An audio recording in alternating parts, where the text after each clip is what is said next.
What's going on, guys? My name is Triforce Addiction. Welcome back to another Codmo video. So the PPSH has finally been released to the public, and the Kilo 141 should be, according to my predictions, or not my predictions, well, my best guess, it's going to be in around maybe next week or the week after.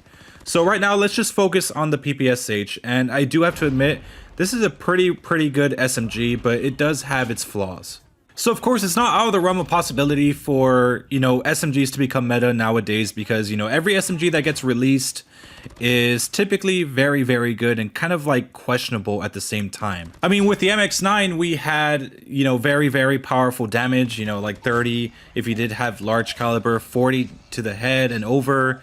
It was kind of crazy. I mean, also for the CBR4 / the P90, I mean, yeah, it has a very good amount of range. I mean, 27 damage from almost across the map with the, if you do have like this right barrel or even the right suppressor. But unlike those two, this one does have a lot more downsides. Of course, while it is powerful, there is one issue that I have with it the most, more than anything, and that is the horizontal recoil. So yeah, this is the SMG I think that I've ever seen have the most horizontal recoil.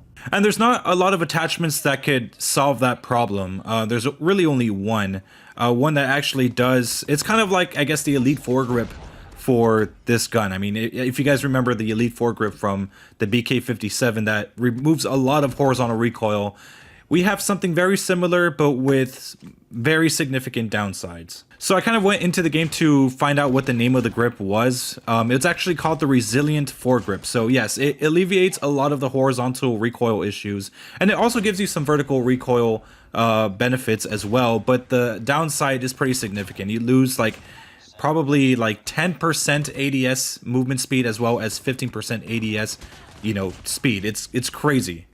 So really, if you're looking to use this for a more medium range to close range type of thing, you're gonna have a lot of trouble, and you're gonna be very limited when it comes to your attachments.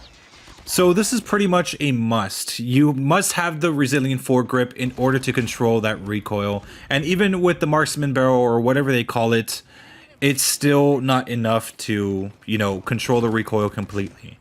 So yeah, that's one problem I have with the PPSH. But everything else is just fine. I mean, I like the damage, I like the range. It's not too significant. I don't feel like it's too broken. And keep in mind, I know touch players love to use no stock and quick attachments. This one might be a problem because, like I said, the recoil is crazy. And yeah, I mean, a lot of people had issues with the P90's horizontal recoil, but they did fix it. So hopefully, maybe next season, they'll probably have a horizontal recoil fix for this weapon. For the attachments on this gun, they're pretty unique in that they actually have their own separate names. It's not OWC Marksman or OWC Ranger or MIP Light Barrel or something like that. We actually have, different names for each of these attachments. And I think that's a really good thing.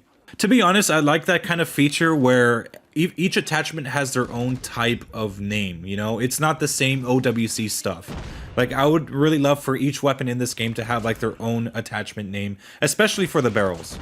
The PPSH can also be kind of comparable to the Holger in some ways, at least when it comes to the mag options. So, of course, with the Holger, you have a 100-round mag by default. You can reduce it by 35 if you want the double stack mag, or 30 if you just want a single light mag.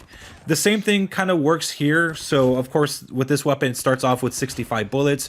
You can reduce it down to 50 or 55, giving you more ADS speed as well as more reload speed. But there's also a second option that reduces your ammo down to 35 to give you the maximum ADS speed as well as the maximum reload speed. But I'll admit, with the mag options, I feel like there's more benefits to this one than it was for the Holger, because you have ADS movement speed, you have sprint out speed benefits that come with those mag attachments. But other than that, I mean, most of the other attachments are somewhat the same.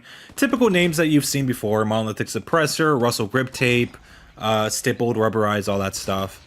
So there's not really much going on there.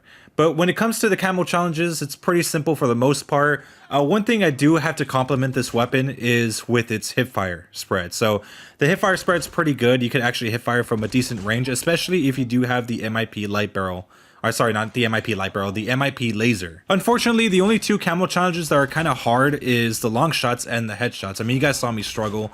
With the recoil, you're gonna have to build this out in a specific way in order for it to be a laser across the map, as well as for getting headshots. But other than that, it should be smooth sailing for all the other camo challenges. The only notable ones that were hard were just long shots and headshots.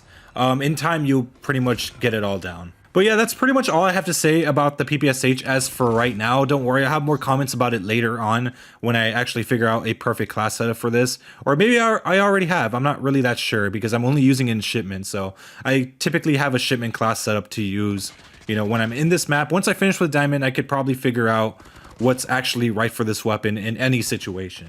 So anyways, I hope you guys enjoyed. Make sure to leave a like, make sure to subscribe for some more COD mobile content. I'll see you guys next time. Thanks.